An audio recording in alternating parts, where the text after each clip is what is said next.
आदित्य। जना, मैं अंदर आ सकता हूँ? जी जी, आइए ना अंदर। आप? हाँ, वो एक्चुअली हम लोग परसों निकलने वाले हैं ना, तो सोचा एक बार आके देख लूँ प्रिपरेशन कैसी चल रही है। तो इसमें तैयारी क्या करनी है? सिर्फ 2 दिन के लिए तो जा रहे हैं। एक्चुअली क्रिएटिव डायरेक्टर जो है एजेंसी वाले, वो तुमसे एक बार बात करना चाह रहे थे। क्यों? ये सारी बातें तो हो गई और आपने भी कह दिया होगा ना उनसे कि मैं आ रही हूँ, और कंफर्मेशन मेल भी आ चुका है। तो हाँ जनक, हाँ सब कुछ कंफर्म है, लेकिन बात करने में क्या दिक्कत है? एक्चुअली उन्होंने मुझे बोला तो मैंने उनसे कहा कि मैं यहाँ पर आके तुम्हारी कॉल पे बात करा दूंगा। इफ यू अलाउ तो मैं उन्हें कॉल कर दूं। जी। और अब बहुत ही सरल तरीके से आदित्य फोन लगाता है क्रिएटिव डायरेक्टर को, और अब होते हैं बड़े बड़े खुलासे। Hello everyone. नमस्ते। फर्स्ट ऑफ ऑल हम सब बहुत खुश हैं कि आपने इस शूट के लिए हाँ कर दिया है, लेकिन इसका पूरा क्रेडिट सिर्फ अनिरुद्ध सर को जाता है।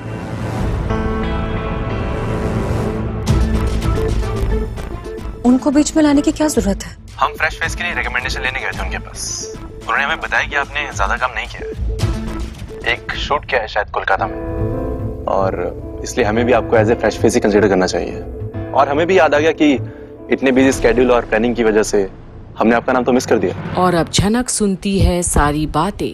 आखिरकार यहाँ भी अनी ने उसके लिए इतना सोचा, उसे आगे बढ़ाने के लिए। वो तो अनिरुद्ध सर ने इमीडिएटली आपको कांटेक्ट करने के लिए कहा था। और हाँ, सिर्फ आपको ही नहीं बल्कि आदित्य सर का नाम भी उन्होंने हमें बताया। ए hello hello, excuse me, Aniruddh ने आपको मेरा नाम याद दिलवाया? नहीं, मतलब कि अब अनिरुद्ध जब तुम्हें मेरा नाम याद दिलवाएंगे तब तुम मेरे बारे में सोचोगे? इतने साल काम करने के बाद में मुझे ये सुनना पड़ेगा? नहीं सर, एक्चुअली इतने नाम दिमाग में याद नहीं रहते ना हर वक्त, तो उसी हिसाब से उन्होंने कहा कि आप दोनों को लेकर काम हो सकता है। आप दोनों की जोड़ी भी हिट है, बस इतना ही। आपको लेने मैम एयरपोर्ट पे गाड़ी आ जाएगी। आपके लिए हमने 5 स्टार होटल भी बुक किया है। ऑफ कोर्स हम लोग 5 स्टार होटल में ही रहेंगे, इसमें अलग से बताने वाली क्या बात है? सर वो बताना मेरी ड्यूटी है। हमारा एक आदमी वहां रहेगा, और जनक मैडम के लिए भी हमने 5 स्टार होटल बुक किया है। देखिए, मेरे लिए आपको 5 स्टार होटल बुक कराने की जरूरत नहीं है, मैं नॉर्मल होटल में भी रुक सकती हूँ।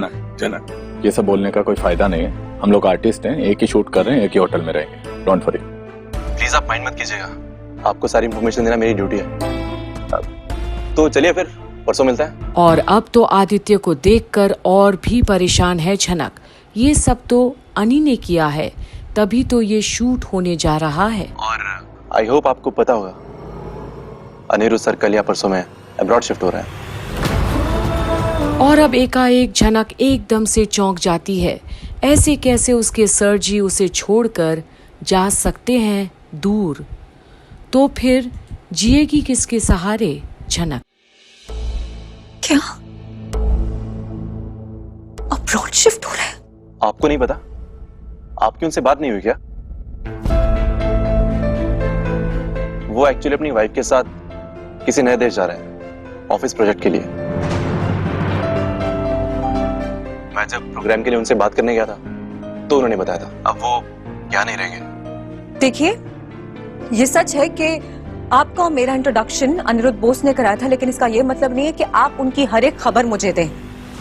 और वो कहाँ रहते हैं, किसके साथ रहते हैं, मुझे सिर्फ फर्क ही नहीं पड़ता है। मेरा उनसे कोई लेना देना नहीं है, और हम दोनों प्रोफेशनली बात कर रहे हैं ना, तो प्लीज किसी दूसरे इंसान के बारे में मुझे आपसे नहीं जानना है।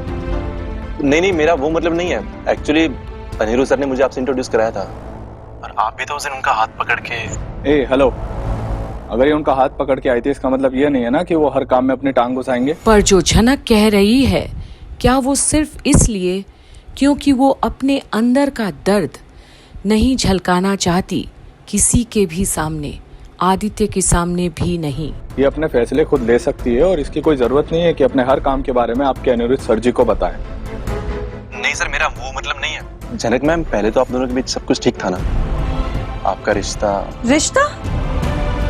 अरे जानते क्या आप हमारे रिश्ते के बारे में? एक बार किसी से मैंने इज्जत से बात क्या कर ली, आपने उसे रिलेशनशिप का नाम दे दिया। I am really sorry ma'am, मेरा वो मतलब नहीं था मैम। चलिए, मैं आपका और ज्यादा टाइम नहीं लूंगा, तो ओके बाय, मिलते हैं परसों। पर फोन पर तो बात हो गई, पर ये जो नया जख्म दे गया है, ये फ़ोन कॉल, इसे अब झनक कैसे भरेगी?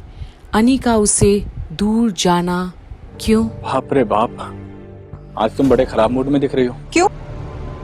नहीं मतलब आज तक मैंने तुम्हें कभी ऐसे बात करते हुए नहीं देखा, स्पेशली अनिरुद्ध के बारे में। देखिए, जो सच है वही बोल रही हूँ ना मैं। और ये सच क्या तुम्हारे मन में भी है? मेरे मन में वाकई में क्या चल रहा है, कोई सच में जानना चाहता है?